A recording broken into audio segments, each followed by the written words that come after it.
What is up, ladies and gentlemen? Welcome back to another pulse pounding, action packed episode of Wrestling with ADHD and Bruce. I'm your host, Bruce, sitting in my bedroom, and I am about to bring on my special guest for tonight, Tyler Gillespie. What's going on, man? Welcome to the show. Hey, how's it going? Nothing too much. So let me. I always have to change my. I always have to change my privacy on this, or Mm, none of the comments come through. okay. Yeah, I don't know why. It's really weird. So let me. So what I'll do is I'll man the comments over here. I pretty much have everything locked in and ready to go. So while I'm doing that, go ahead and introduce yourself.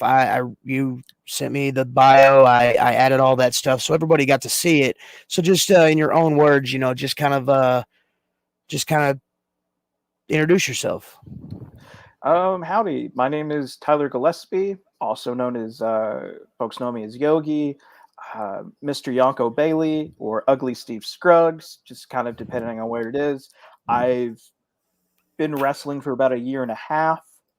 I've been a birthday clown, a high school teacher, just a general overall nuisance to people.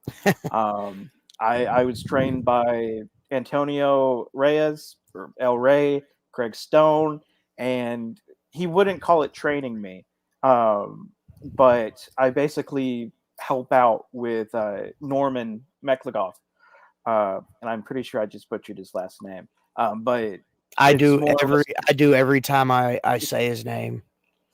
but it has basically been me working with his trainee, Caleb, and he just gives me pointers and everything while I get reps. And so he's not officially my trainer, but for all intents and purposes. Oh yeah. Um, Well, like once you've been in the business for longer and you've done it for a little while, you'll realize that all of those guys that have taken you under their wing and are showing you stuff, like you will consider them your trainer. yeah, You'll pick up something cool that Norman has done or that he does or that he's teaching, and then before too long you've added it to your repertoire and you're doing it, and then somebody who has never even met you before can watch a match and say, oh my gosh, Norman must have helped him or worked with him. So it's really super cool to see, and it's even cooler to recognize that. So, but yeah, all amazing guys. El Rey, I've actually in 14 years I've only wrestled him twice. He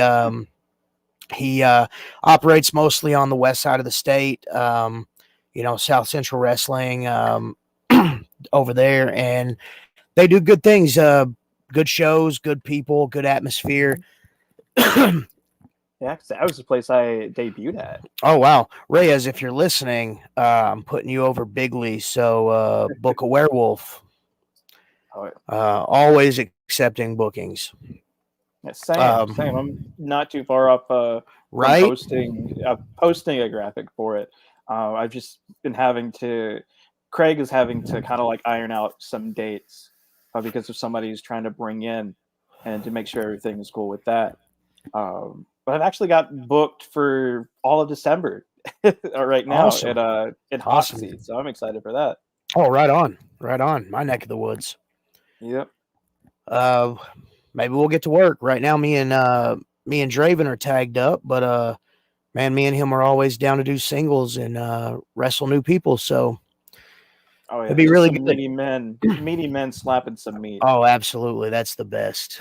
That's how I've been working. Is a lot of just big guy slugger stuff. Well, I mean, I'm a bigger guy, but I have as the Warwolf,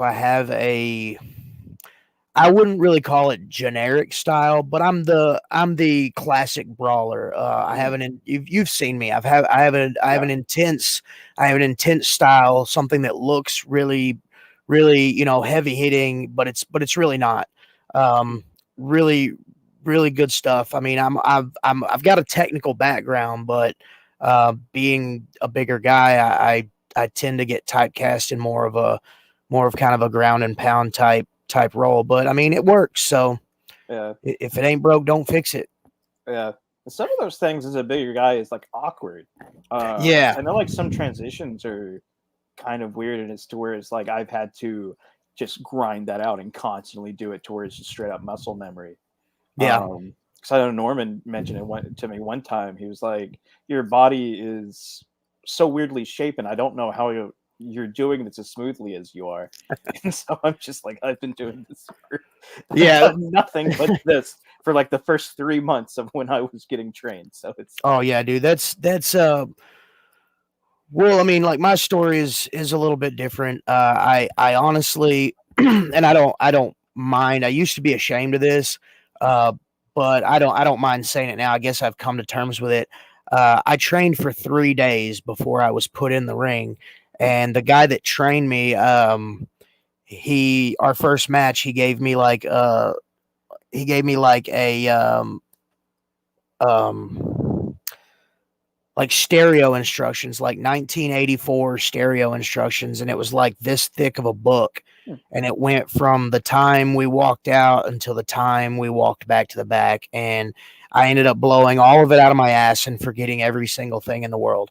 I knew how to do the moves, but I couldn't piece it together. And luckily, over the years, I've traveled and I've been in the ring with guys that are phenomenally talented and learned quite a bit. So yeah. So how was? I guess we'll go over the questions here in a second. People that are tuning in that have watched before, they kind of know how this goes. But I like to spend this first little 10 minutes just kind of getting to know you better. And we've talked before in locker Yeah. rooms. But I kind of feel like this is us getting to know each other, but then the fans are watching, or the people that will watch after this is off. I see you out there. Um, can kind of get to know you through this conversation. I like that. Give them the old stare. So yeah, like when you so when were you diagnosed? I was diagnosed 2021, so relatively recently. Wow. Okay. Um, So you actually, which is super cool to hear, you actually have a lot in common with the Sauce from Los Crudos, hmm, episode 4, I believe, 4 or 5. 4, yeah, that's it. He he was a late diagnosis, and so you know, talking to him in detail, because we book a lot of the same shows together. Um, I got a kind of a feel for, his upbringing and him growing up with having not knowing that you were normal and feeling like you were like almost like a broken toy. hmm. How did that kind of work? Well, growing up, especially like whenever it comes from like high school, I was pretty smart, and so it kind of made it to where no one, to where like that wasn't really a thought. Especially because it's like, oh, ADHD, somebody's going to be hyper, they're going to be bouncing off the walls, and that's not the kind of kid that I was. I love that Um, misconception. uh, which also turned out to be depression. It's very hard to be all bouncing off the walls when Yeah, you're yeah, that's clinically true. depressed. But thank goodness for trazodone and Prozac. Now, I was just smart enough to where I can kind of get by. But things like homework and stuff was always a struggle because I completely forget. And it wasn't like a lazy, oh, I don't want to do it or something like that. It was just like it completely lost my mind, or I completely forgot about it as soon The as I second, left that yeah, classroom. I put it the in my backpack. second that that's what I was fixing to say. Like everybody that I've talked to uh, in the podcast and outside of the podcast, they say the exact same thing. I think that's why I love doing this so much, because as different as you and me and everybody else that I've talked to through this podcast are, we're exactly the same. Yeah. The second that you get the homework in your brain, you're like, I'm going to do this. I'm going to get it done. I'm going to turn it in. This time is going to be different. The second it goes in your backpack, as soon as it leaves your hand, it's like it just completely ceases to exist. Yeah. As far So as I was concerned, it wasn't there. yeah, exactly. And then like, when it was like, okay, class, time to turn in the homework, you were like, oh man, Ruh-roh. what's Well, going on? I was good enough at it, or quick enough, to where usually whenever that would happen, I would tell them that I left it in my car. Oh And yeah. I would like reach into my backpack, find the piece of paper, which was a feat in itself because my backpack was Oh just yes. a complete mess. Any It piece was of like a paper that kitchen. I It was had, like a kitchen junk drawer. yeah, like I'd be a senior and I'd have papers from like ninth grade in there. Yeah. And so I'd like grab it, put it in my pocket, and then walk to my car and then walk back. And I would just fill it out. And sometimes this would be like complex stuff, like Oh calculus. yeah. But I was just good at it. Well, So and where, that's another thing. Like now, further back. Well, I mean, I probably high school too. Did you ever feel like in school that you were like really super bored? all the time. Same here. And, doing the research and obviously, with the diagnosis, you kind of look more into it. Um, it's like once you learn something, you've got it in your head and you really don't care about it anymore. If it comes up, boom, it's there. But if it doesn't come up, it's like, man, I don't. That's like knowing how many, what the name of the zipper is. I don't care. It's just a zipper. Right. I know it's there, but Right, we're doing the same style of problem 4 times. I got it yes. the first time, and I would screw class. Yeah. Oh, dude. Yes. It's right out of boredom because you're not being engaged. I would have teachers. I'd be the only kid in class that got pop quizzes. And I would get several from the same teacher. And like after the first one, like the second one would come around, and I'm like, why are we doing this? You already know what's going to happen. Obviously, I know what's Yeah. going on.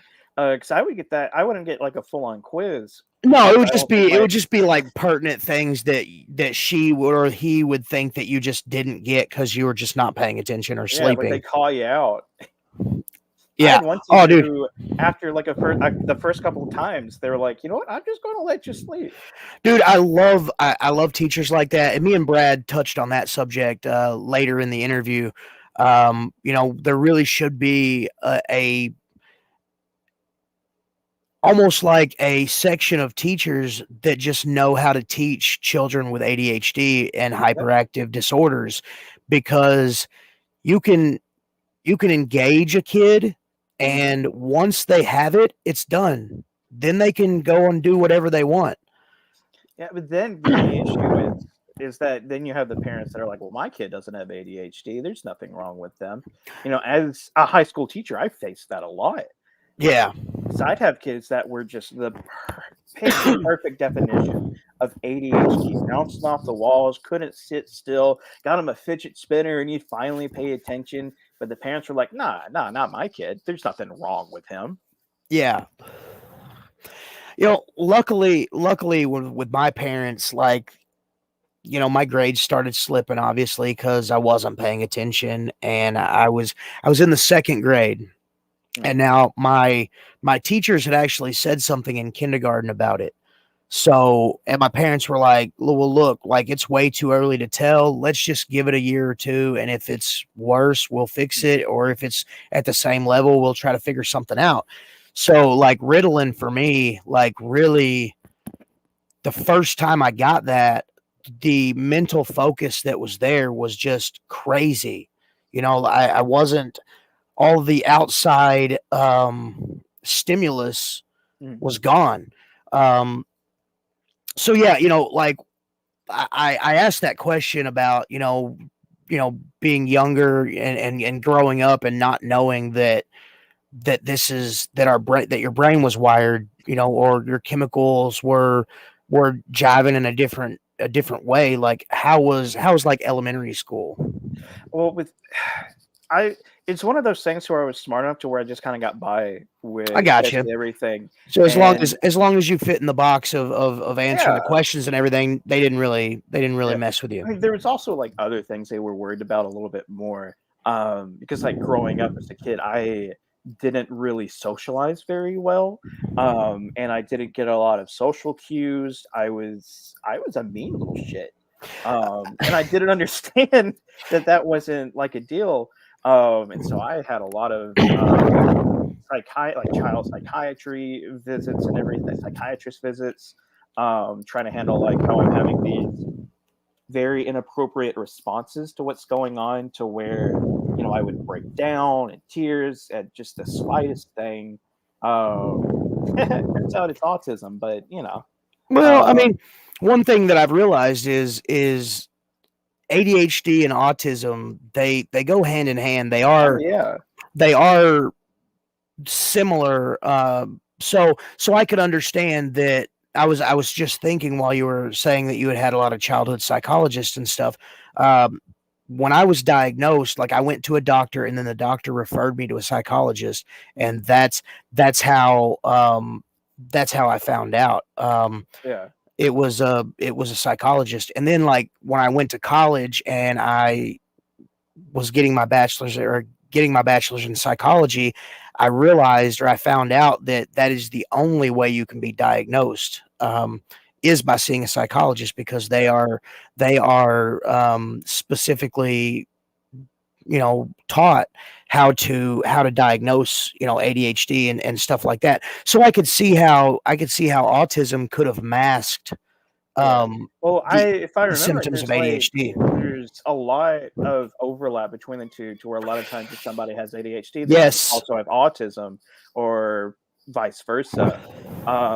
And that's one of those things too, to where it's like a lot of people, especially 10 years ago, 20 years ago, they're thinking autism, they're thinking something completely different. Yes.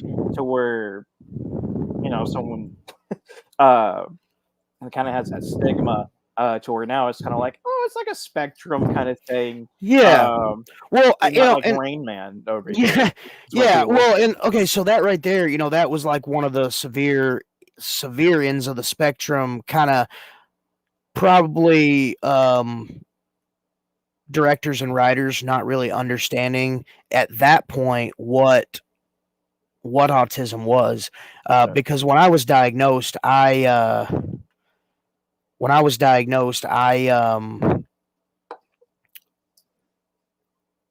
ADHD research was still sort of Mm, in its infancy.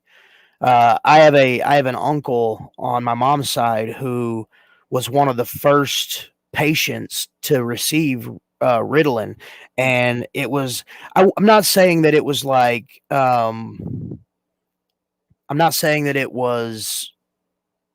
he was like a guinea pig or anything, but once the clinical trials were done and all the testing was done, he was one of the first recipients of the medication Ritalin. mm, He took it for years, and it actually, being an early test run of Ritalin, he actually got some like nervous tics and mm, some issues from that. Eventually, they took him off of it, and they were like, "Well, I guess we'll just deal with this problem child," not knowing, fully what was going on. And this was back in like the 50s and 60s. So even then, when I was diagnosed in the early 90s, it was like fringe science almost. Where it's like, oh, he's got ADHD. Well, let's just group him over there with all the Aspergers and the autistics and the other stuff. Um, but yeah, it was, Ritalin for me helped, but I've talked to other people that said that, Ritalin didn't do anything, or it made symptoms worse. And I'm just like, I got a comment here. I live mm. a normal life now, all thanks to microdosing. It's making the headlines these days. I used to have a lot of severe mood swings, anxiety, depression, migraines, cluster headaches, ADHD, PTSD, stress, and panic. Yeah, absolutely. And I get this popping up from time to time where people are really starting to see the medicinal benefits of microdosing Mm. THC. Yeah. Um, they're doing studies all the time that are just light years from what we knew even a year ago. So Mm. uh, William, I 100% agree that if you're getting results with that, man, just keep it up and Yeah. Yeah. hope for the best. Yeah. It's not exactly my kind of scene, but No, well, no, yeah, no. yeah, yeah. But I mean, like, even if it's not a scene, like, if you're using it for strictly medicinal, hey, Oh yeah, that's no, that's that's super what. cool. But again, and I'm not talking bad about anybody that No, no. I was that just trying part. to say that's like not what I. That's not. Yeah, That's yeah. not me. Well, That's not me. I didn't no, mean to. no, I no, no. wasn't trying to knock it. Oh no, I'm the same way. Like, growing up, I did experiment with it, but Mm. I it's not something that I'm an adult now, so I do Yeah, different things. Whoa, just lost my train of thought for a split second. yeah, I was actually reading the rest of it until he was introduced to psilocybin mushrooms. mm, Started microdosing. Oh, okay. Started microdosing on those. yeah. Greatly reduces irritability and anxiety. With time, it slowly alleviates physical discomforts connecting to PMDD. That's super cool, man. Again, yeah, good stuff. But yeah, like I said, they're always advancing the research in into ADHD and just trying to help people out and I hope that doing this podcast and talking to you and talking to everybody that um, there's a lot more people in the world that have ADHD and have other symptoms and situations. And I hope this kind of breaks down the stigma of that because like growing up, it was like, oh, that kid's got ADHD. Yeah, he's messed up. There's no teaching him anything. So, in episode 1, I actually, I didn't learn my multiplication tables fully until the 9th grade. And I started learning them in the 3rd grade. Um, I just right, Yeah, but no, it, I feel you on that. Um, which sucks because it's such a pain in the ass to try to get Adderall now. yeah, well, and unfortunately, Yeah, the people that abused it kind of made it a little harder to get, and yeah, it's you go to a doctor and say I need Adderall, then they're like, yeah. Do you? do you, do you now? How much you need? Yeah. No, because I, for the longest time, until basically just recently, um, I was medicated, using Adderall, and then whenever I moved to Jonesboro, because before, whenever I got diagnosed with everything, I was living in Little Rock, but my general physician was in Dumas. He's the guy that I always use and everything. And my therapist or psychiatrist was also in Dumas. So that's where I got my diagnosis. And it wasn't bad because Dumas to Little Rock is like an hour. Yeah, Now that I'm in Jonesboro, it's about 3.5 hours.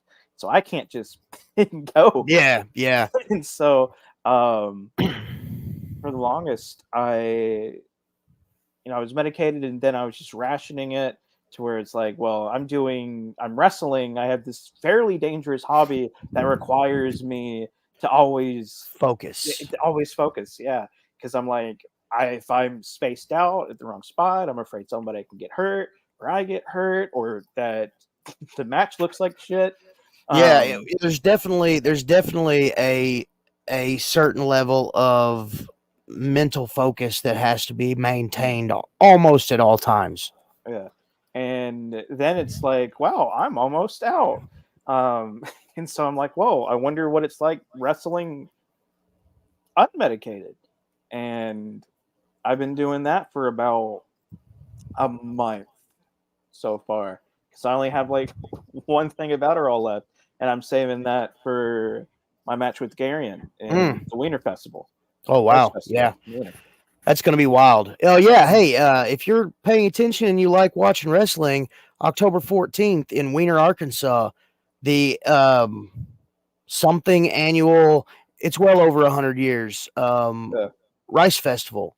A lot of good wrestling, a lot of good talent. The actual festival a couple of years ago, I tagged with my tag partner. We were in a Beer 30, and we did the Rice Festival, and hanging out and doing the fest after the wrestling was super cool. Buddy just commented, had to see a psychologist. He said, "You ever been to prison? Because I can tell you're a handful. I was 28 when I was re-diagnosed." Uh, Draven Wiener. Wiener. But yeah. Oh yeah, that reminds me that it's been a pain trying to get Adderall whenever I'm up here because I had to switch doctors, and they don't know, and they're like, "Well, I can't just give you Adderall. You have to get the stuff from there sent to here," and that's a terrible thing to tell somebody with ADHD because I forgot. Yeah. I forgot. I still haven't sent it. Well, luckily, being married definitely helps. I stopped taking Ritalin in the 9th grade. I was told that if I wanted to ever have a possibility of joining the military, I could not be on medication in the crucial 4 years of high school. So I kind of talked with my mom and dad, and we kind of was like, look, I'll give it a shot. If it doesn't work, I'll go back on it. So I had to learn real quick to learn to focus. I call it ADHD for normal, or normal for ADHD. It's like American Sign Language, but it's things that I've learned to do that things that I've learned to do that don't make people aware that I have that in my head I'm bouncing off the walls, Yeah, or it's masking. absolutely. Yeah. Absolutely. I am I am a just a level 100 wizard at masking. I, Oh no, I I feel you. 'Cause growing up, our family business was in the car business, and a lot of that is dealing with people or dealing with other dealers. And so masking was a big kind of thing I had to learn because it's like, oh, how do I do small talk? How do I just keep bullshitting? Or yeah. um, I learned how to bullshit. I did a lot. I grew up and I did a lot of people watching. You know what I'm saying? To try to pick up on those social cues and how to have a normal conversation without, whoa, Yeah, this is Pepper. She's heck my baby. yeah. I have like 3 cats. Oh, that's super cool. And she's the only one that likes me more than or likes me more than my wife. So Oh wow. So the yeah, other two like, anytime lovin's are happens, you got to take them. yeah,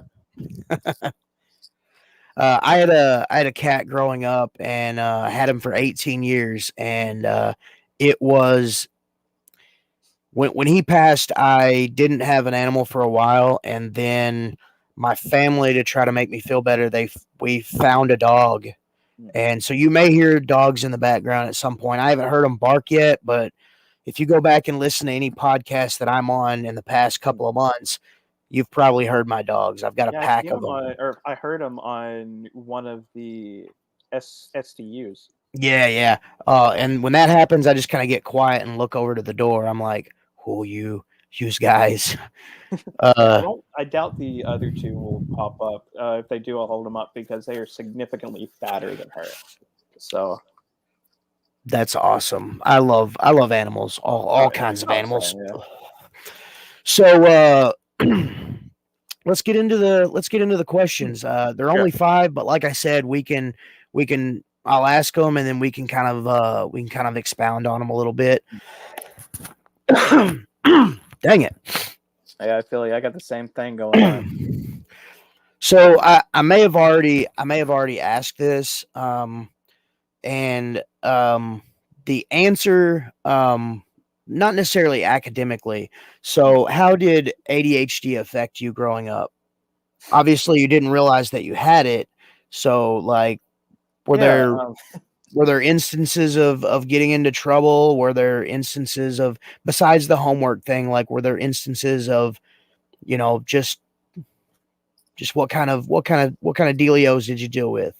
A lot of it was just dealing with forgetfulness, or completely just forgetting people existing was one. That was, I feel like, one of the roughest parts whenever it was like early college, was that I didn't check in with like my parents that often, or like my grandparents, because I completely forgot they existed because they were already out of mind or out of sight, so they were out of mind. um, that's one of the roughest parts of ADHD that I kind of deal with, is just the void. I kind of feel like it is, to where um, if I'm not thinking about it, if it's not directly there, it's like it doesn't exist. And that kind of stuff is made dealing with like memories really difficult. Like it's one of those things to where it's like, oh, I spent, now baby, you're gonna have to move. That's cool. Sorry. Special guest Pepper.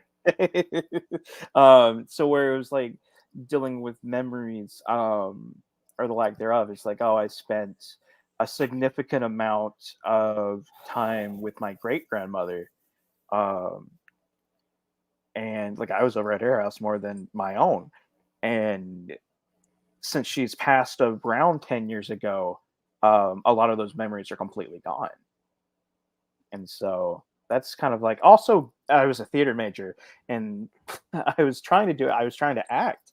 And one of the most important things with acting is being able to memorize. I was terrible at it, because I would completely forget. And whenever I'm talking to my professors or my advisors, they're like, well, you're not forgetful, you're just being lazy. And I'm like, no, you don't understand. I can't remember this. And they're like, well, why don't you put things in a planner? And I was like, I've tried that. I lose the planner. The planner doesn't exist. I forget to put things in the planner. As soon as it's out of my view, it's like it's not there. Yes. Um, so I had similar situations like that. I'm 40 years old, and thank you for saying that, by the way, because I just remembered that I haven't talked to my mom and dad in several weeks. Yeah, I realized I hadn't. I did the same thing. I realized I hadn't, and so I made it like a point for the last few days to make sure Yeah, that. and I hate that so much. I love both my parents to death, and I know you do too. Mm, Um, it's difficult when they say, why don't you call? Because then in my head, I feel like shit. yeah. You're right. I don't call enough. I can't find the words to tell them that I love you so much, but if I don't see you or communicate with you on a regular basis daily, Mm. you aren't there. Yeah, it's like I don't know how to Um, explain to somebody, but sometimes I forget my first name. Like it it if happens. I It don't hear it happens. within Yeah, like yeah. If in the Marine Corps, it was like that. So for 6 years in the Marine Corps, I was Smith. yeah. Whatever rank I was, and Smith. Oh, fuck. Um, I all this time I thought your last name was McGowan.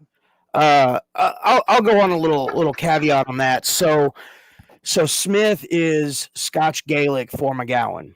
Mm, okay. I'm Scotch German, Scotch Dutch. My lineage. So when I was Sideshow the Clown, that's who I was. Mm, Um, when I took the mask off, that was the best way I can describe it is there was a comic several years ago. It was a Batman comic, and when he put the Batman suit on, he said, "Bruce Wayne is the mask. mm, Um, this is who I am. This is my real face. Bruce Wayne is the mask." So as Sideshow, that was who I was. And when I got with Dirty Little Dave and I took the mask off eventually, um, I was Sideshow Bruce. And then when I was no longer Sideshow, I didn't know who I was. mm. I was this wrestler that was decently trained at that point. I just didn't have a name. So I almost had like a existential crisis of who I was and in the wrestling world. I knew everybody had a name, but I did not. So my reasoning behind that is McGowan means son of a smith. A Gowan in Gaelic is an iron worker, a smith. You know what I'm saying? Yeah. Like a blacksmith.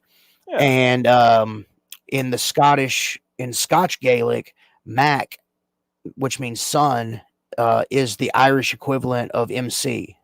Yeah. Or MAC is the Scottish equivalent of Mac or Mick.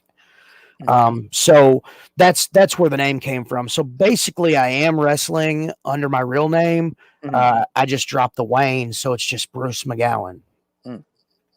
Also, my real middle name is Wayne. So, so yeah, that was kind of my thing, and now everybody knows me as Bruce Wayne or Bruce McGowan because sometimes fans be crazy.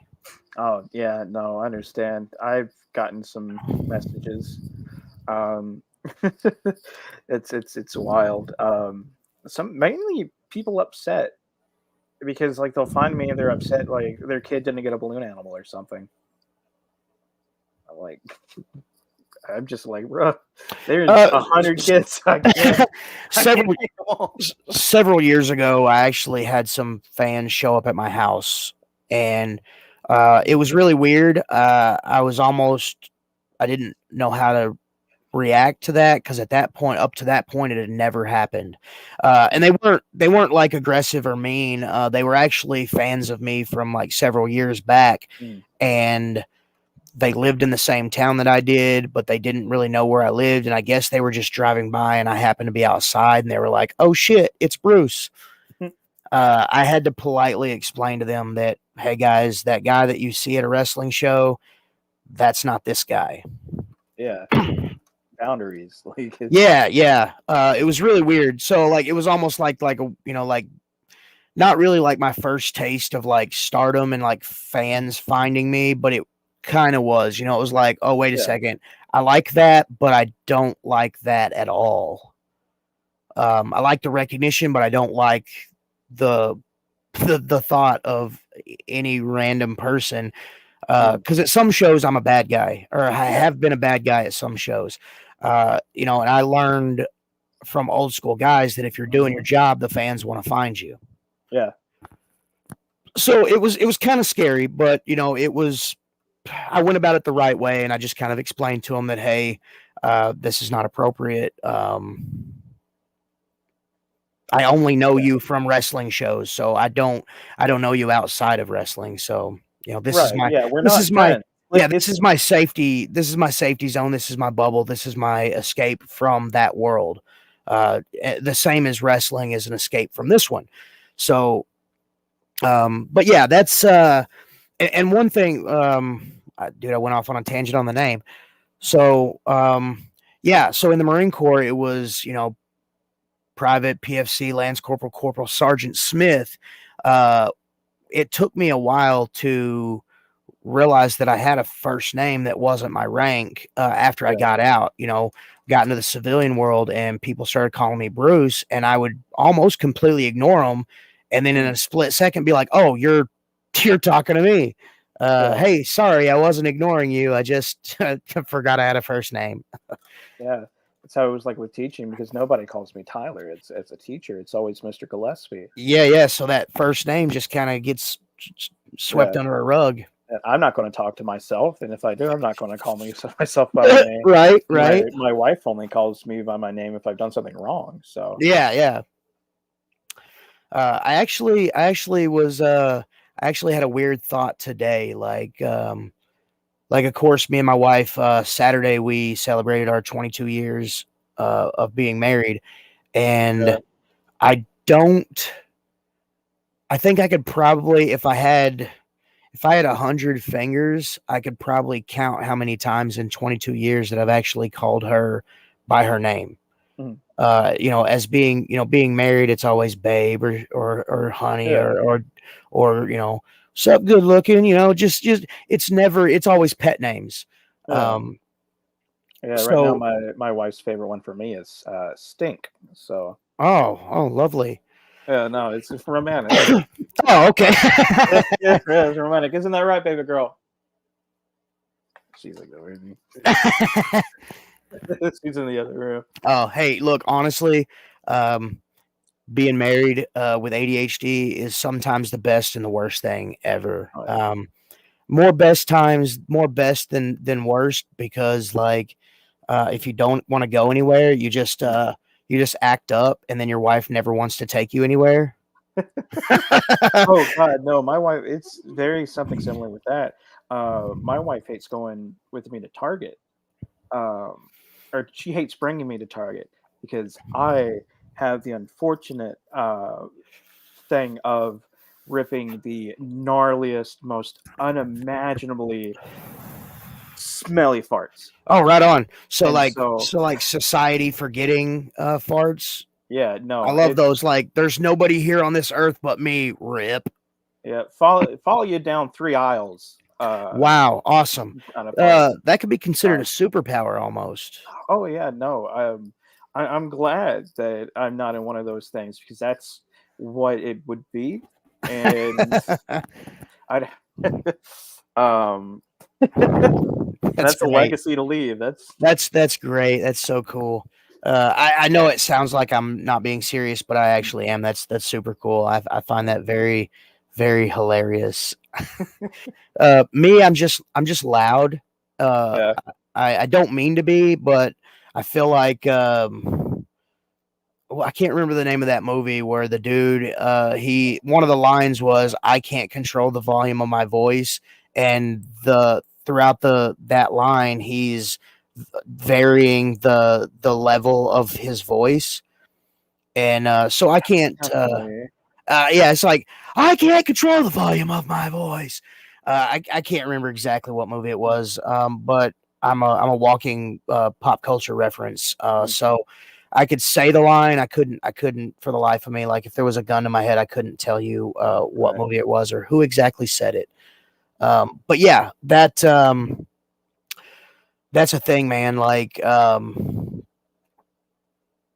was saying before, like with remembering, like I have a healthy dose of PTSD from combat and Mm, diagnosed in 2009. And if it wasn't for my wife, I don't know if I would ever take my medication because like I don't I don't recognize that I have a problem. mm, So I use other people to kind of gauge the level of problem I'm having that day.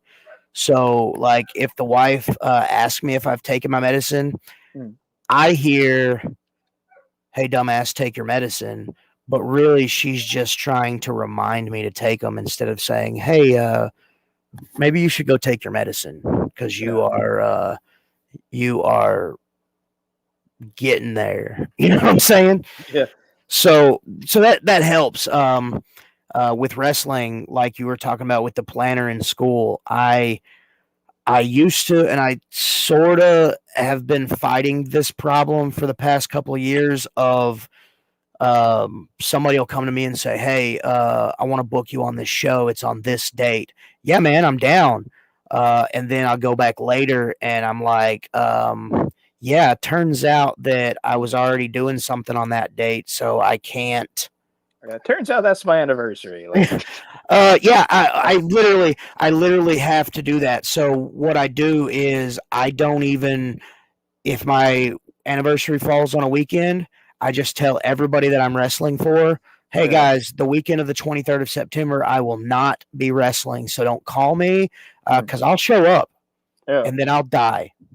Oh God, a similar vein. So one of the things I used to do in college and everything was that I commentated uh, for a fighting game, Smash Brothers. I was a commentator for it, and I traveled across the southern U.S. doing this.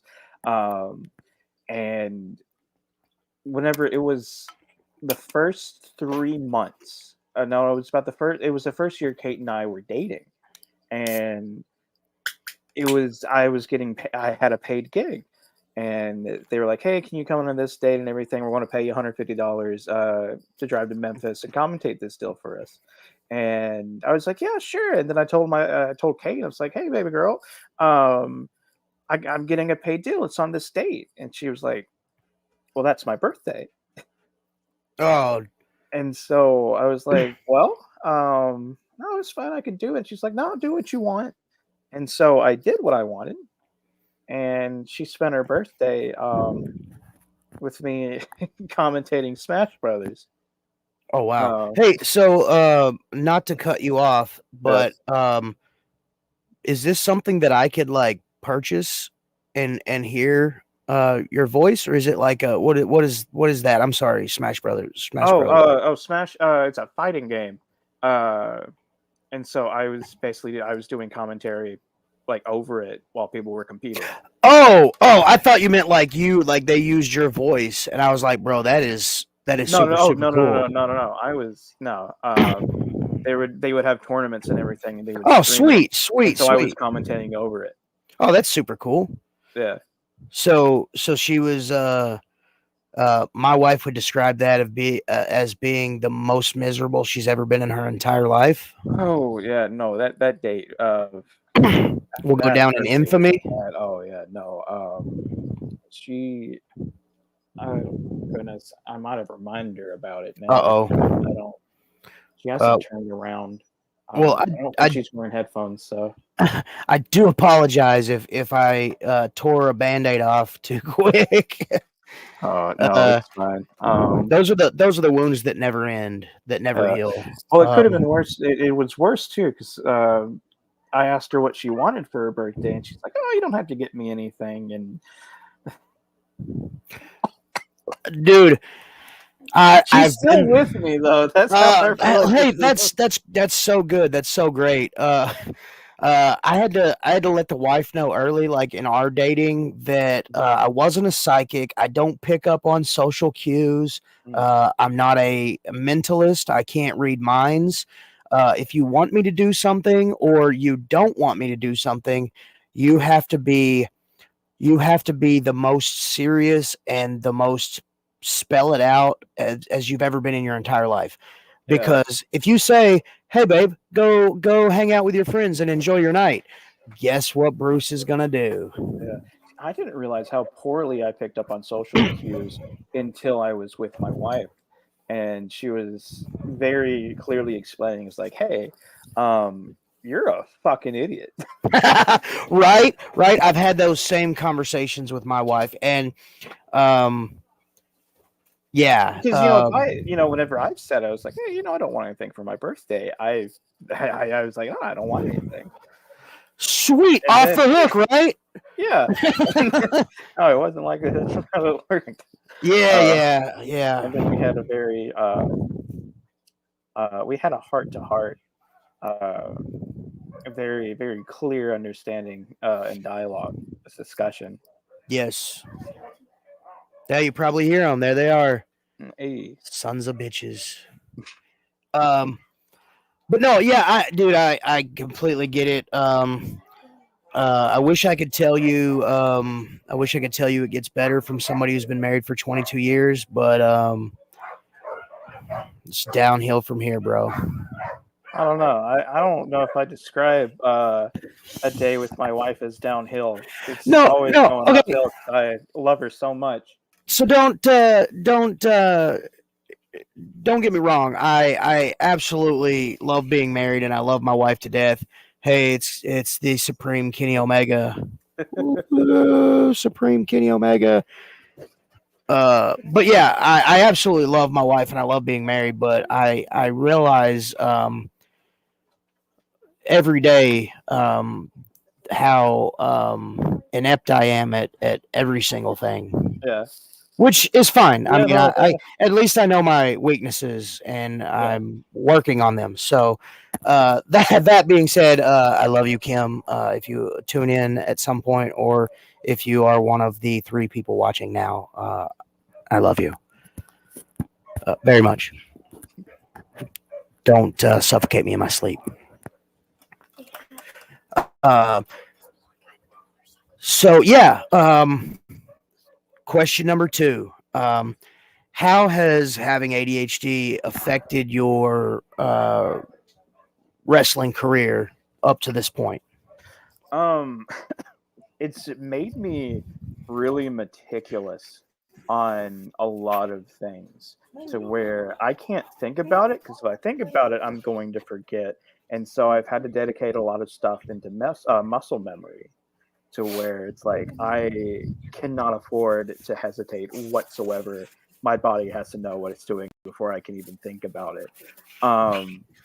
It's and I feel like the fact that I've been medicated throughout most of it has really helped, because I know like the first 3 months I remember driving up to Antonio's, taking an Adderall and drinking a Bang while I go up there, just so I can make sure that I concentrate. That was my pre-wrestling routine until my blood pressure got bad, and then it's like, oh, if that happens, I lose some of my vision. Yeah. That's terrifying the first time that happens. Oh, for sure. Because it's like, oh, I would expect it to be a black spot. It's like, no, it's just not there. So, and I guess now, since for the most part I've been wrestling unmedicated, a lot of it is just making sure things are very simple, and that I'm thinking about them beforehand, because I don't think. I just kind of do, and that's kind of Right. describes a lot of myself as a person. Yes, absolutely. I mentioned that to my wife, and she was astounded, because she's like, "What do you think about it?" And it's nothing. It's a void most of the time, or it's just like an abstract feeling. Yeah. And It's almost like well, it's clinically it's called impulse control. People with ADHD, our brains are wired to get as much dopamine as we possibly can out of every situation. So you could be doing something as innocuous as mowing the yard. I'm mowing my yard. I'm making sure I'm staying in line so I get those nice angles and everything, and I'm getting everything done right. And then out of the corner of my eye, I see something, and I'm like, oh, it would be cool. I'm gonna make a circle in this yard instead of going in lines. I'm gonna go in circles now, and we'll do a spiral pattern. And you just do it, and before too long, you completely. Well, look, I'm old, so like I like a nice crisp looking yard. So I think I've completely just ruined my yard, and I have to let it grow completely back out and start from scratch. So impulse control is a big thing, because like for a normal person, something as simple as typing a letter or writing a letter, or doing something that they do at work, that something as simple as breathing or blinking could give them dopamine. If I get bored, I have to find something to do, or I fall into a weird sort of depression. So I talked about this painting that I have, and this painting, it's got I paint. So this painting has like 6 different paintings underneath the one that I left on top, and I ended up ruining the painting, but it was because I just kept getting bored, and I'd have to go back and the sauce. What is up, my brother? So I would end up getting bored, and then I would cover the painting, and I would start again. And finally, I realized that I just got to get this out of my face and out of my yeah, brother. I got to get this out of my sphere of vision, because if I don't, I'm just painting wasn't doing it for me anymore. You know what I'm saying? Yeah. And I realized that I was going to throw it away, and the wife said, "No, keep it." So I kept it, and every time I look at it, it's like, hey, sometimes you're going to get bored doing the thing that you love to do. You have to find a way to make it entertaining again. And not necessarily, like wrestling in general. I've been wrestling for 14 years. So I have to always find new things to do in wrestling to make it fun for me. Yeah. In my head, I've been doing one match, and I don't do it all the time, but I've been doing one match for 14 years. Yeah. And it's not necessarily the same guy, but it's the same type of movements, and it's the same. And so I'm like, I'm gonna do my best to stay away from that match, and then Yeah. once a year, I find myself going through the motions, and I'm like, wait a second, I'm trying to get away from that, and then the next week I completely reinvent myself, and Yeah. Which also it's made me absolutely terrible in the back if somebody is like, "Hey, can you watch my match?" Or, "Hey, what did you think about my match?" And I'm like, "Oh, it's good, man." And it's because I completely blanked out halfway through watching. well, and I get that as well to a certain extent. I have people that ask if I'd watch their match, and I don't. There's so much stimulus in the locker room of a Yeah. wrestling show that I have to almost be a dick to my friends and say, guys, leave me alone and let me focus on this match. I have to watch this match. Um, but then, sometimes outside stimulus comes in and it's like, okay, well, it pulled me away. So, hey, man, I got to watch this part of your match up to this point, and then I got pulled away. So I kind of learned a way to listen to the crowd and kind of focus on that while I'm doing other things. And then if somebody comes back and asks, "Hey man, did you get to watch my match?" No, I didn't get to watch your match because I couldn't focus on it, but I Yeah. listened to it and I heard the cues, and I could I could differentiate between what you were doing and what your opponent was doing and how the crowd reacted to it. So, and I could kind of give them, pointers that way. And it's almost like a cop out, and I hate doing it, but it's like, hey man, Yeah. I didn't get to watch your match, but I heard the crowd, so keep doing good stuff. Nobody Yeah. wants to hear, everybody wants to hear what the good stuff that they did, but to get better, you have to hear the bad stuff. Yeah. You And know, I'm not I going to don't, give people the bad stuff because I've only been doing this for about a year and a half. Regardless if I notice that it's bad or not, I'm like, it's not my place. well, and that was something that I learned in my travels as well. Like, I think one of the reasons why I've made so many friends over the years is because I'm not a I try not to bullshit people. Yeah. I give them the brass tacks. Like, hey man, that thing that you did out there with the toes and the lockup or whatever it was, man, that was really cool. But then like a couple of moves later, or a couple of minutes later, you did this thing, and dude, it was garbage. And I don't Yeah. mean any disrespect by that, but mosquitoes. But it was, it was just, it was garbage. What you could have done was this, Mhm. and it would have hit the same, but it would have been a different reaction. Yeah. So in that aspect, when I ask somebody to watch my match, I tell them from the jump, like, dude, I know the good things that I can do, and I know that I do bad things. If I do those bad things, please tell me. Mm. And it's a mutual respect thing because Yeah. what is it? Steel sharpens steel, Yeah. or it's one of those things where like you can't. Dang. I have to know the bad stuff that I did, or I can't fix it. So that was my whole thing with that.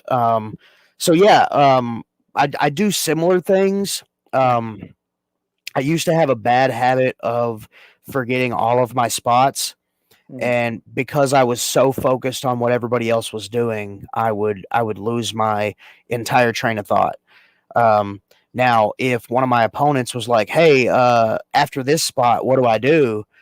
Then I'd be like, "Oh, this is what you do." And then he's like, "Okay, well, what do you do after?" And then I'm like, "Well, you see, there's the rub, buddy. Yeah. I don't know." So, that used to be a big pet peeve of a lot of people that wrestled me. Like, and I had a guy, he was a pretty big name. It was on a show with me, and um, so yeah, real quick, Terrence Ward, really awesome guy. I've literally known him almost my entire career, Yeah. and really awesome guy. um, Big following on TikTok. oh, absolutely, absolutely. Um, but And he's I was verified on Instagram. I found that out today. do what? He's verified on Instagram. Yeah, that's crazy. I've been trying to Yeah. have that. I've been trying to get verified for several years now. I just don't know the process, and then when I try to learn the process, I just get bored with it, and I'm like, I don't need Yeah. to get verified. But yeah, I would just go blank. I would forget everything. Um, it just it's an unfortunate side effect. Mm. Yeah. So what are some tricks that you've and again, like I told you earlier, every question will lead into the next one, or you've Mm. already answered it. What are some of the tricks that you've learned to control it and not so much let it control you?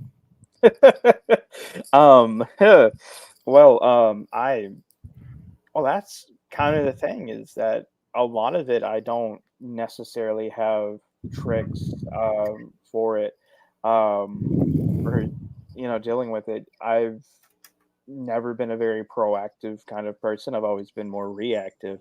Um, and I've just learned to be, well, I guess this is a trick. I've just learned to be incredibly flexible, and just kind of go on from there. It's like, oh, I might have forgotten something, but it's, well, I got to deal with that. Um, it's like I didn't prevent it, but I'm going to have to change plans. I'm going to have to do whatever. That's just kind of how it is. I've I've improvised life for a Yeah, lot of it. It's very kind of like, because in improv, one of the most important rules, like one of the number one rules, is yes and, which basically means that if somebody says something to you while you're doing improv and they're like, "Hey, there's this turtle right there," you need to say yes and, because if you say no, there's not a turtle, you just kill the scene. And I try not to kill the scene of my life. So it's right, like, oh, right. um, I forgot this. This is where I'm at. Well, I'm going to have to yes and, um, which kind of goes into wrestling. Though I do have one trick, and it is something that Norman taught me. So whenever we wrestle and everything, and he's teaching, he's has like a set of rules. Like their basic ones. A lot of times, it's like rule number one, keep yourself safe. Rule number two, keep your opponent safe. Rule number four is, if you do not know what to do in wrestling match, kick him in the gut. That's basically it. If I don't know where I'm at, if there's an awkward pause, I I kick somebody in the gut. Right. And that it I call that I me and David at OCW and Hoxie, we have a training school where we teach wrestling, Yeah. and one thing I tell people is always have a set of things. They could be two or three different things, Mm. but always have a set of things that if you get lost, if you freeze, you don't want the awkward pause because everybody sees the awkward pause. Yeah. They don't know, okay, wrestling is scripted. It's controlled chaos to a Mm. certain extent. But when you mess up something and you stop, that's when people are like, "Hey, wait a second, he messed something up. I can tell." Yeah. So if you just you know swim over it and, like you said, kick them in the gut, the fans have no idea that Yeah. you were lost. And fans don't know what a shine is. No, no. Well, that's what Yeah. I'm saying. That's what Yeah. I'm saying. Yeah. There's No. there's Yeah. there's smart marks that kind of can pick up on little cues because they've either Mm. A, been watching wrestling forever, or they have somebody in wrestling that explains stuff to them. Yeah. Uh, but I mean, it's one of those things where the awkward pause is what kills a match. Yeah. So I love that Norman taught you that. Yeah. It is definitely a key to have, that a lot, I say a lot, but it's probably less than a lot of Mm. trainers forget to teach their trainees. Yeah. Always have a backup plan, because something's going to happen and you're going to forget a spot, or your opponent's going to forget a spot, and you can't just stop and stare at the camera like a deer in the headlights. Yeah. You have to keep moving. Which it's funny. I have to have a backup plan for the backup plan because my kicks Right. are garbage. There's a reason. There's a reason why I don't do them. They're bad. So it's funny. You probably heard this before, but everything you think is bad will get better. Yeah. Especially in wrestling. I have a poor mental image of myself in general, so I think 90% of the stuff I do sucks. Yeah. I can I have, relate. I have people tell me all the time, like, bro, stop saying you suck because you're bordering offensive because you're good. So I'm like, I don't really see it, but thanks for being the one that sees it. You know what I'm saying?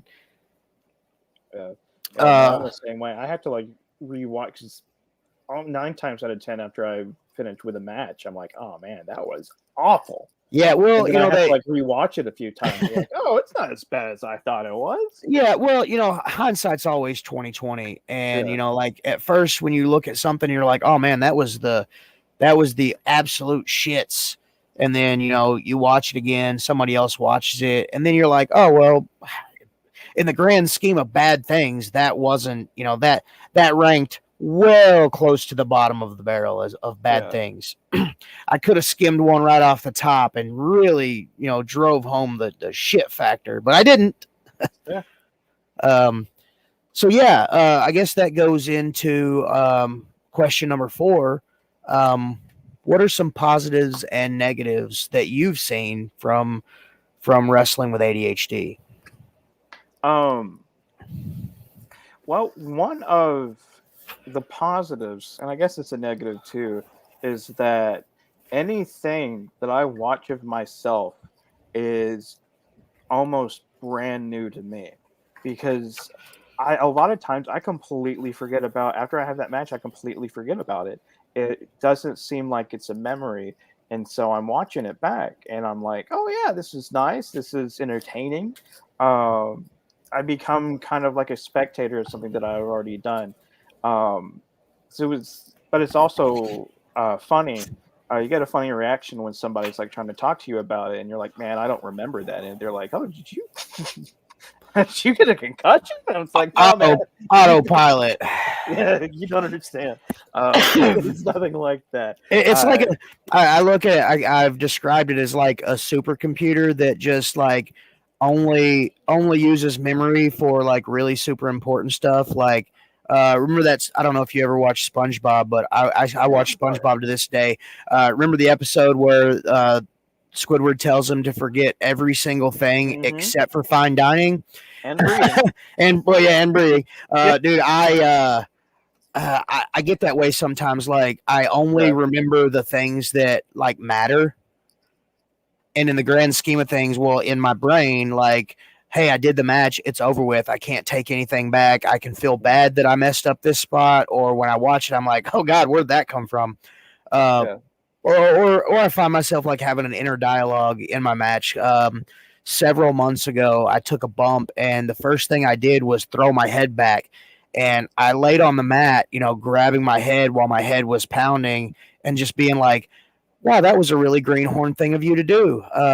What were you thinking, bud?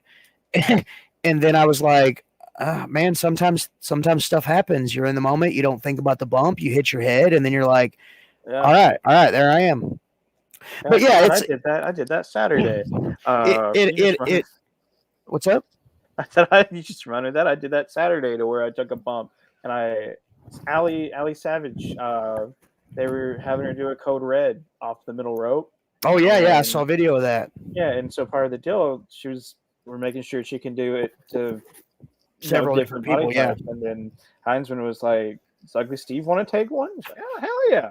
So, have you taken one? No, but it looks easy. I hit my head. And that I know guys that are not personally, but I've talked to guys that are doing it on the major stages, and those guys make mistakes. So I don't feel as bad. You could wrestle 100 matches, and probably 60 of them you're going to do something that isn't necessarily TV worthy or isn't necessarily match worthy, and you're looking back at it and you're like, well, botched that one. Yeah, there's a reason why botchamania is a thing. Oh yes, absolutely. When you look at the body of work from somebody and you are tallying up the botches, as long as the botch count is lower than their work rate or their whatever, being able to complete a match, as long as that's real low, there's a lot more important things to worry about in wrestling than little things like that. So, would you classify that as a negative or a positive? I'm going to be optimistic and say a positive.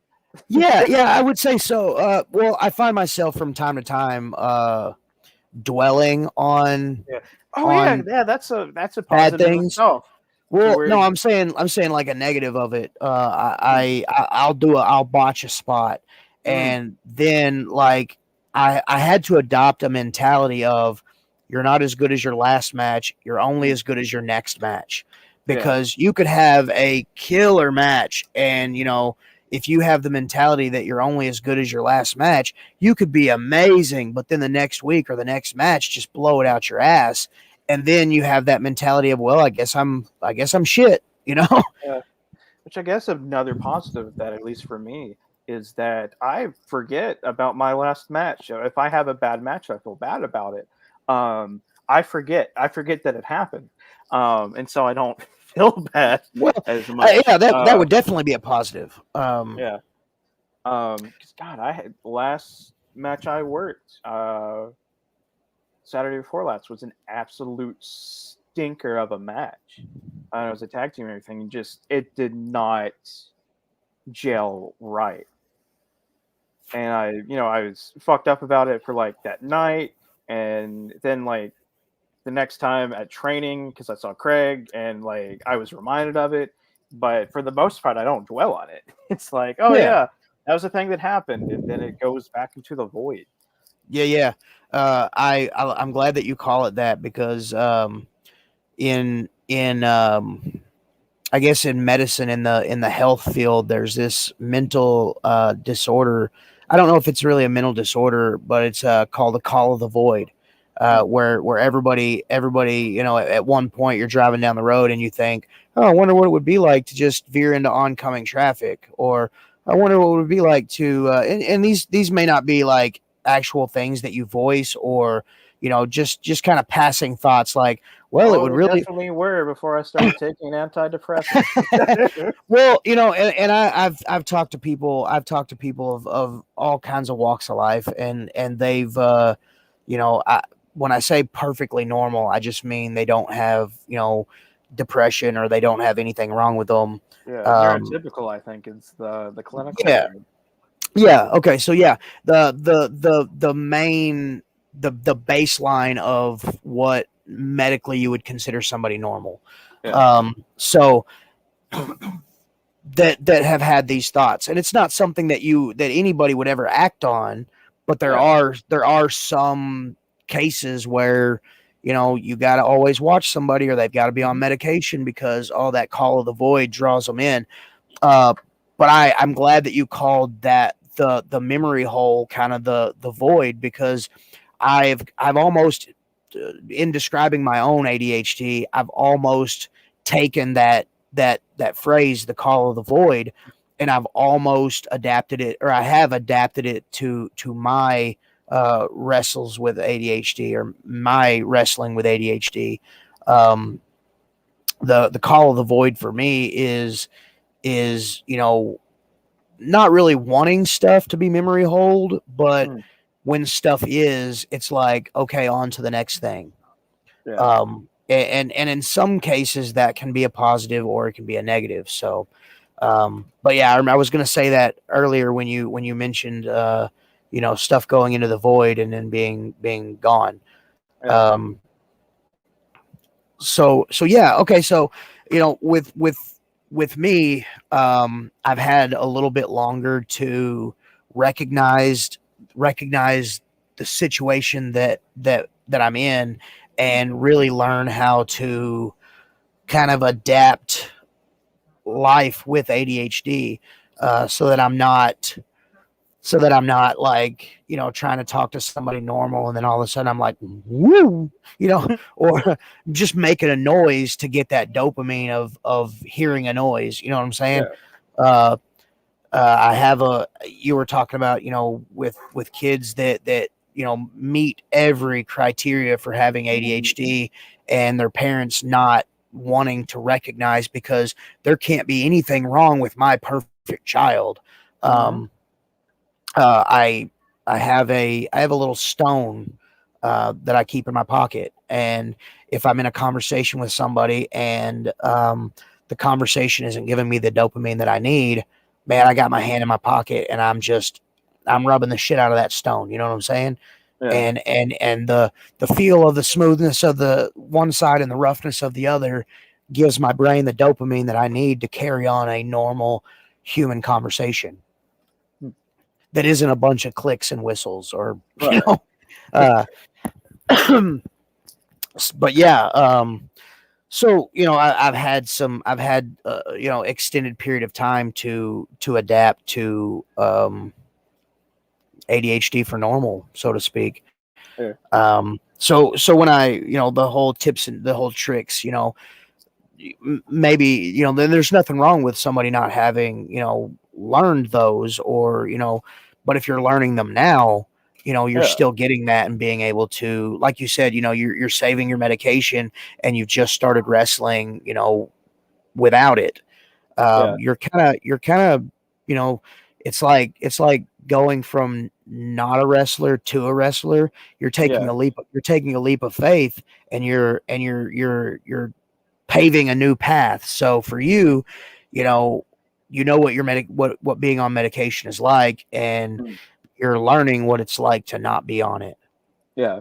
So yeah, Which that's in most cases just means that I brawl a whole lot more compared to whenever I'm well, unmedicated. I've described wrestling as almost like a paint by numbers. Mm.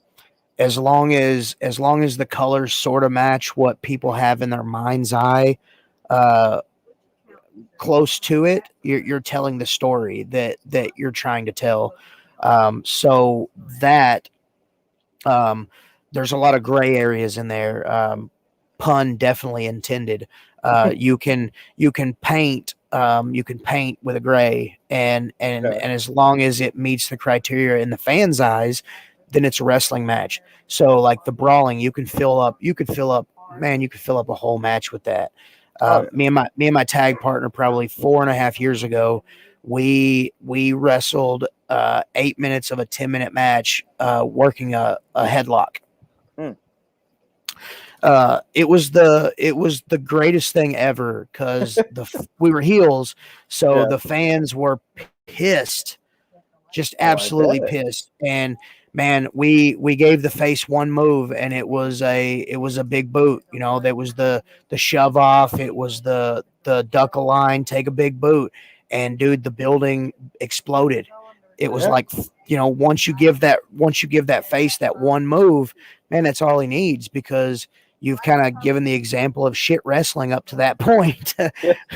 um, It's like how but Orton used to draw a lot of heat.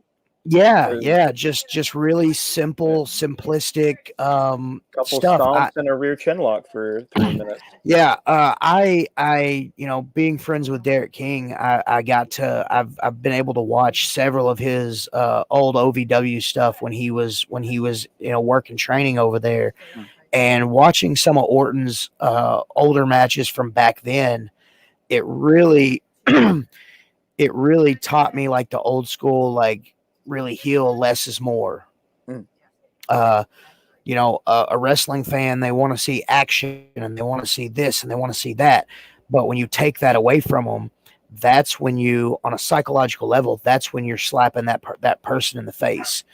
So in that light, you're really doing a lot more than what you're physically doing.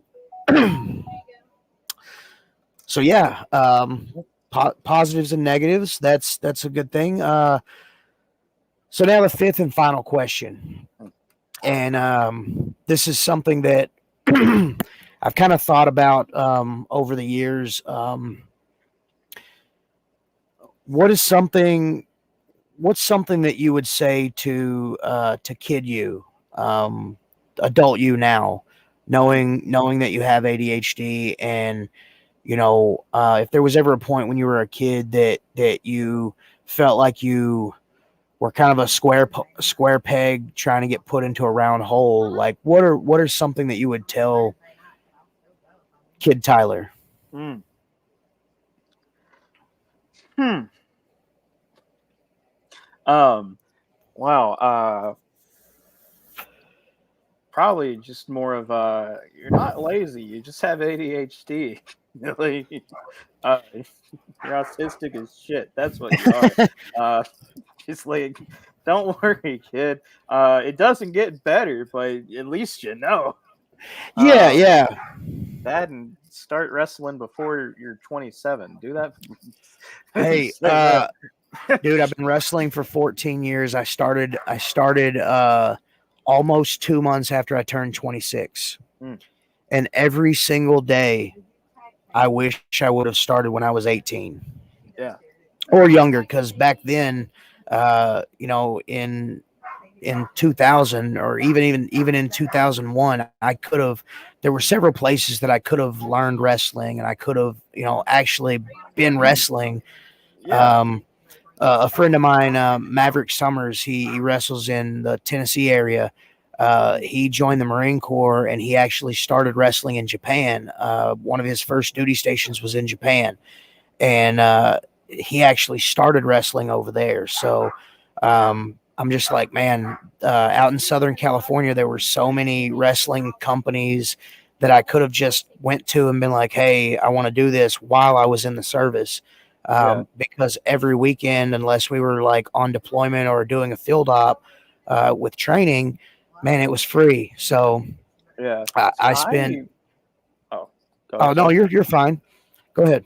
'Cause my undergrad and my college and everything was in Jonesboro, and I had no idea that there was any sort of wrestling around here. Oh, about And so, when was that? uh, I 2013 is whenever I Oh wow. went to college right Uh, here. you know Rodney Mack, That name sounds familiar. Red Dog Rodney Mack. Name sounds familiar. He was in WWF for or WWE for a little bit. He actually had him and Jazz actually had a show in Jonesboro, uh, over there, not too far from where MACW used to be. Yeah. And so And just knowing I believe Craig was running about that time too. he So was, yeah, I think yeah, so. that's wild, man. And I think Hoxie was running too, wasn't it? Yeah. Hoxie was up and running then. Yeah, and so also just more of a thing to where it's like, hey, you actually can do this. Because I know growing up, all I wanted to be was a professional wrestler. Um, and my parents weren't exactly the most thrilled with that. My teachers also were not very thrilled with that. It was very much, oh, you're too smart for this, which I think was kind of just a euphemism for look at your options, kids. You're 5'8", you're 240 pounds, not in a good way. Um, I remember it was like finally one time I was like 16 and my dad kind of sat me down and it was like, look, son, you're this isn't going to work. It's not attainable. You're not you're not going to the gym or anything. You're just talking about this. You're not going to do it. And then honestly, that's probably if I can talk to smaller Tyler, that's probably the conversation we're having before the ADHD and autism. But Right. uh, Well, like before like growing up, I was a huge fan of wrestling. WWF, 80s WWF, 90s WWF, Memphis television, Memphis on Channel 5. That was kind of my growing up. And then when I graduated high school, I joined the Marine Corps and kind of put it on the back burner. And like, but it was always like, man, wrestling, I would love to do it, but I don't know anybody that does it. I don't even yeah, wouldn't even know the first person to talk to. maybe it'll never happen. And it just so happens every year in Porsche they do a Porsche picnic where they have like rides and stuff. Mm. And Cody only, I was Mm. a really good friend of him and with him in high school. Um, I ran into him and just kind of catching up, and he explained that he'd been wrestling for all this time and doing all this cool stuff and just traveling the roads and wrestling. And I'm like, that's it. That's the thing that I want to do. And now that Yeah. I know somebody, let's make this thing happen. And uh, at the time, ASWF was the closest wrestling that I knew of. Yeah. And so it was almost trying to get ring time there was a little bit more difficult because Mm. they had their show on Saturday night, and then Mm. Sunday was their training day, but they also hosted like birthdays and stuff like that. So it was really hard to get ring time. So it kind of just I got out of the Marine Corps in 2007. 2008 was kind of just not really knowing how to be able to get in the ring or not really having an Mm. opportunity. And then in 2009, I talked to another buddy of mine, and he was like, "Yeah, man, I'm a wrestler." And I'm like, "Holy shit." Yeah. And my wife, at first I was like, my wife was like, "Look, you probably should find a hobby." Yeah. And, then this hobby kind of turned into, 14 years of traveling the entire Mid-South and hitting a couple of spots up north and just enjoying my time. Yeah. I will say my parents are extremely supportive now. Um, they come to visit. They come to watch almost everything, which That's is awesome. saying something because it's like a 3.5 hour drive each time. Yeah. Uh, so they're probably going to come up every weekend in Hoxie whenever I'm Oh, sweet. working in Sweet. December. So Well, that's wrestling with ADHD, man. We've been going for about an hour and 27 minutes. yeah. We got through it. I always get like right before my wrestling matches, I always get butterflies, and Mm. before the show, I always get butterflies. I generally log on about 7:30, and then I stress. I stress getting everything set up, and I sent you the link shortly after Yeah. 7:30, and like I was ready to go. I was ready to do it, and like I'm excited, and it's almost like a wave of relief washes over me because I had this idea for wrestling with ADHD several years ago. But again, I've got ADHD, so it was really one of those Yeah. things where like I wrote it in a planner. I put the planner in a desk drawer. I moved several times, and the planner just disappeared. What's up? Yeah, we have another cat. This is Lottie. Ah, Sorry. special guest. Oh yeah. Special guest number 3. Maybe if we could. I don't think Kabuki will get out here. She is 25 pounds. She's 20 pounds. So Right on. it's more cat than My, webcam. yeah. But man, Tyler, I had a blast getting to know you more. I know Oh, we've talked. I know we've talked in locker rooms. Um, I knew you before you knew me. I knew of you before you knew me. So huh. I watch a lot of wrestling, and I love watching people perform. So Yeah. uh, That was one of the things that kind of like surprised me because Craig was telling me about it sometimes. She's like, people know who you are because you're at least. He's like, you're affiliated with MACW, so they know who you are or know of yes, you. yes, So it's absolutely. like, ah, One thing that I've realized is, people are watching all the time. yeah, I had an experience not too long ago with what's up. No, it, I had an experience not too long ago where some people that I work with had been watching some matches from Hoxie, and actually yeah, reached out to a couple of guys there, and I was just like, I told y'all guys, eyes are always on you, mm, so just work on your craft and just expect expect people to be looking, because Yeah. if Don't you're shit doing talk people on social media. right. Well, I used to have a bad habit about that. Do you know who Yeah. Bullpain is? No. Oh, he wrestled in the WCW. Really good friends with Dirty Little Dave, and I used to have a bad habit of being really pissed off when people talked shit about indie wrestlers, Yeah. because damn it, I'm an indie wrestler. Yeah. Um, so he had made a post on Facebook, and it was about booking names and instead of using local talent. Mm. And I'm like, look here, you piece of shit. I am local talent. And he blocked me for like Mm. almost 5 years. And yeah, dude, it was wild. I was a lot less nice than what I Yeah. said, but of course, being a Marine, I tend to speak my mind. It's a positive and a negative. Yeah. But I um, I finally had the opportunity to reach out to him, and he accepted my apology. And you know, I can shoot him a message, and he'll actually read it and write back if he's got time. So Yeah. you think that bridges are burned, but then as long as you man up and realize that maybe I was in the wrong a lot more than he was, Yeah.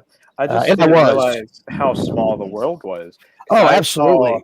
one person on Facebook that I knew, they were very vocal about a spot that happened on Impact. And then somebody tagged the wrestler with like their personal Facebook Yeah. in the comments. And I was like, oh, wow.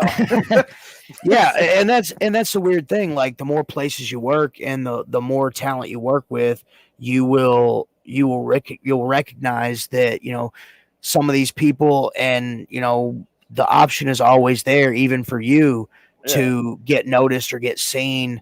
And before too long, this Wrestling with ADHD and Bruce, episode number 6, is Yeah. one of my most popular ones, because you got signed or you got noticed, and then people are saying the same thing, like, holy crap, they said something about Tyler, and then and then dude tagged him in it, like, holy crap. But yeah, that was a crazy, a wild recollection, or actual understanding the business. um, there's an indie show in almost every town in America, and even in a lot of places overseas, but the wrestling community is so small Yeah. that like guys that you wrestle with on a regular basis, you know, and including yourself, may eventually get get Yeah. pulled to do something that you know younger in the business you never would have even imagined would happen. So Yeah. so Yeah. yeah, Book that's Ugly Steve. Let's. book Ugly Steve, Yeah. book Tyler. I've watched him wrestle. He gets better every time I see him. So um, seriously, if he can, he shared it. I shared it. Look him up. One thing that I love doing with this is showing people, or and putting it out there, that the people that I have on the show, they're wrestling. Go watch their stuff. Go follow them. Go like. Go share. Um, Social media nowadays is so huge and it's so vast that what you do this weekend could be seen around the world. Uh, One little thing is all it takes. Jimmy Hart told me that a long time ago. One thing that you do could be the thing that gets you signed. Mm-hmm. Um, the days of sitting in tapes and actually having somebody that matters watch them. Oh, look at that! He put his info up. I love it. I absolutely love it. Um, Yeah. Don't I'm go to all. Book Ugly Steve. I don't have that one. Um, somebody else took it. Oh wow! Well, no, I try to do it, and then it turns out you can only have so many Gmail accounts associated with your phone number. And if you try to go around that and like get a Google Voice number and try to do that, they will ban that Gmail account. Oh wow! So That's yeah, Book Ugly Steve is banned. dang. I we got learned booked Steve something. Scruggs, so in case I ever am not ugly, you know. Massively talented, massive amount of potential. I believe you're in the right place, and you made the right steps. Craig is a super immensely knowledgeable, talented wrestler in his own right. Mm-hmm. His dad Dwayne was a monster. Oh, some of the Um, stories he's told me of his dad. I luckily when I was introduced to him, anything that he did, I was always on his good side. So Yeah, I never got to witness. I never got to be a part of the losing end of a battle with Dwayne. So yeah. I remember one time he told me how like his dad was training somebody, and they were too green, and they like booked a match and everything, and I don't think they told Dwayne. Uh, and so, but Dwayne was there, and so uh, while he's like his trainee's walking out to the match, Dwayne catches him, beats the shit out of him, and then goes into the match and wrestles what he right. was supposed to do. Dude, I have heard that exact same story. And I know there was it was a lot bigger than the condensed version. Yeah. Wild times back in the day, Oh dude. yeah. Wild No. times. I pine for the days when wrestling was as protected as it was. Mhm. um I understand that everything has to evolve, but man, Yeah. I I loved. wasn't sure if I should have came on here like wearing my mask. Like, Oh no, you're like yeah. that. I tell people all the time. Did you ask? Did you ask somebody? Oh, I didn't. Oh, okay. I Uh, didn't. this I was is. just like, well, I'm using my real name and I'm Oh using yeah. my real voice because I do have an accent with Steve. Mm. But yeah, I kind of get worried about that at times too, because I portray a couple of different characters Mhm. when on the different shows that I do. So I'm just like, look, this is me. This is who I am. Outside of that, like in this little box right here, I'm Bruce. Yeah. So if somebody doesn't like it, that's unfortunate, and they can tell me about it, and we'll see what happens, Yeah. and we'll go from there. But I guess I'm gonna go ahead and Sure. sign off. Let everybody know. Stick around after the live stream ends, and just want to kind of pick your brain a little bit outside of the live. So, ladies and gentlemen, this has been episode 6 of Wrestling with ADHD and Bruce. Pro Wrestling Tyler.